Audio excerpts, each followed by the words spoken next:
Welcome to the last breakfast. Please enjoy the video. In this video, I will explain how to use Coco Coir bricks. First, let's get those dense bricks ready for planting. Coco Coir comes highly compressed, so rehydration is the crucial first step.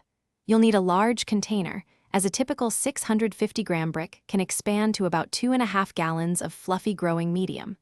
Warm water works best to help it absorb and expand fully.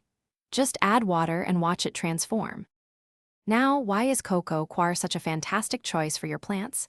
It's a sustainable and renewable resource, making it an eco-friendly alternative to peat moss. This medium excels at both retaining moisture and providing excellent drainage, preventing root rot.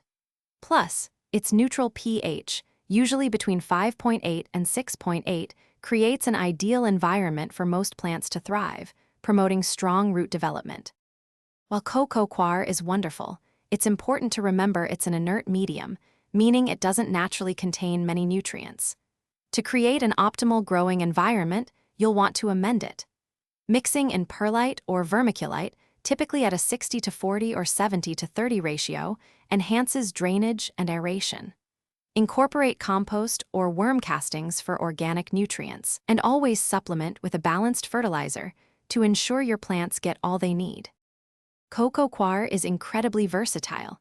It's perfect for starting seeds, container gardening, and even hydroponic systems. When using it, remember that Coco Coir holds moisture well, so monitor your plants and avoid letting the medium dry out completely. If your coir was processed in salt water, a thorough rinse with fresh water is essential to remove any harmful salts, ensuring a healthy start for your plants. Thanks for watching. If this was helpful, leave a like and consider subscribing. See you next time.